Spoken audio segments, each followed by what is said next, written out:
ఇకపోతే భ్రమయుగం అనే సినిమా మలయాళంలో చాలా పెద్ద హిట్ అయింది.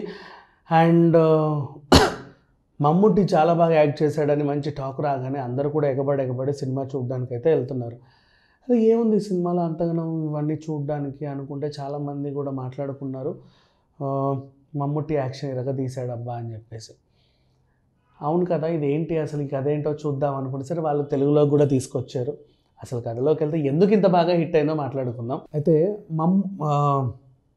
తేవాన్ అనే ఒక గాయకుడు అనమాట, సింగర్.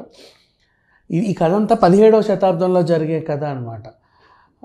అప్పుడు ఏదో చిన్న కులము, తక్కువ కులం, ఎక్కువ కులం ఇలాంటి గొడవలు వీటి మధ్య వీళ్ళని తక్కువ కులం వాళ్ళని ఎక్కడో అమ్మేస్తున్నారు అని తెలిస్తే వీళ్ళు ఏం చేసి ఇతడు అతని స్నేహితుడు కలిసి అడవిలోకి పారిపోతారు. అడవిలోకి పారిపోయిన తర్వాత అక్కడ ఏమో కొన్ని క్షుద్ర విద్యలు ఉన్నాయి, ఏదో దుష్టశక్తులు ఉన్నాయని తెలుసుకొని ఆ ఫ్రెండ్ చనిపోతాడు, ఇతను ఒకడే మిగులుతాడు. అటు పోయేసరికి ఒక పెద్ద బంగ్లా, అందులో ఒక రాజుగారు, ఒక వంట వాళ్ళు మంచి సాధారణంగా స్వాగతం పలికి లోపలికి పిలుస్తారు, ఆతిథ్యం ఇస్తారు. కొన్నాళ్ళ తర్వాత ఈ ఇంట్లో కూడా ఏదో దుష్టశక్తులు ఉన్నాయని తెలుస్తుంది. ఇంటి వెనకాల సమాధులు ఇవన్నీ ఉంటాయి. భయానికి గురయ్యి ఆ వంటవాడిని ఇతన్ని చూసి ఇక్కడి నుంచి తప్పించుకోవాలనుకుంటారు. కానీ ఎంత తప్పించుకున్నా మళ్ళీ మమ్ముట్టి ఏం చేస్తాడు, ఇతను మళ్ళీ అదే బంగ్లాకి తీసుకొచ్చి బంధిస్తూ ఉంటాడు. ఇంతే. ఇప్పుడు మనం మాట్లాడుకున్నటువంటి కథలో పెద్ద కొత్తదనం ఏం లేదు, చాలా రెగ్యులర్ హారర్ సినిమాలో ఉండేటువంటి ఒక థీమే వీళ్ళు ఎంచుకున్నారు. కాకపోతే మొత్తం బ్లాక్ అండ్ వైట్లో చెప్పడం, 17వ సెంచరీకి అవ్వడం, ముఖ్యంగా 3 పాత్రలు ఉన్నప్పటికీ కూడా మెగాస్టార్ మమ్ముట్టి గారు ఉండడం. అసలు ఈ సినిమా నిజంగా చెప్పాలంటే చాలా తెలివిగా తీశాడు. అండ్ ఊరికే కెమెరాలు ఊపడాలు, ఏవో చేయడాలు, హోళ్ళు గీళ్ళు చూపించి భయపెట్టడాలు ఏమీ ఉండవు. కెమెరా చాలా సెటిల్డ్గా ఉంటుంది, మ్యూజిక్ చాలా సెటిల్డ్గా ఉంటుంది, కానీ వెన్నులో వణుకు పుడుతూ ఉంటుంది.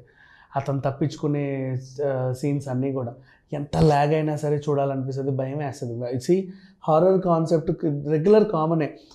ఫ్రెండ్స్ కలిసి అడవుల్లోకి వెళ్తే బంగ్లాలో ఇరుక్కోవడం, లేకపోతే ఇక్కడికో పోవడం, ఏదైనా ఇంట్లో దయ్యం తిరగడం, విచిత్రమైన హారర్ సినిమాలన్నీ చూసాం మనం. అన్నిటికీ ఒకటే థీమ్ ఉంటుంది, కానీ మెయిన్ ఎలిమెంట్ భయపెట్టడం. భయపడడం అనే దానికంటే భయం అనే ఒక ఎమోషన్ని ఎక్స్పీరియన్స్ చేయడానికి భ్రమయుగం సినిమాకి వెళ్ళాలి ఖచ్చితంగా. అంత బాగా చేశారనమాట. ఈ సినిమా గురించి ఎంత చెప్పినా తక్కువే. దయచేసి భ్రమయుగం సినిమాని థియేటర్లో తప్పకుండా చూడండి, ఆ ఫీల్ని ఎక్స్పీరియన్స్ చేయండి.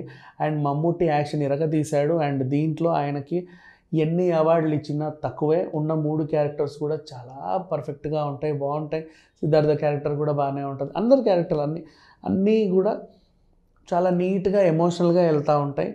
అండ్ ఖచ్చితంగా భయం అనే ఫీల్ని, ఆ ఎమోషన్ని మీరు ఖచ్చితంగా ఎక్స్పీరియన్స్ చేస్తారనే నమ్మకం నాకుంది. అండ్ భ్రమయుగం ఏంటో నాకు ఊరికే పలకడం రావట్లే, ఏం చేయను.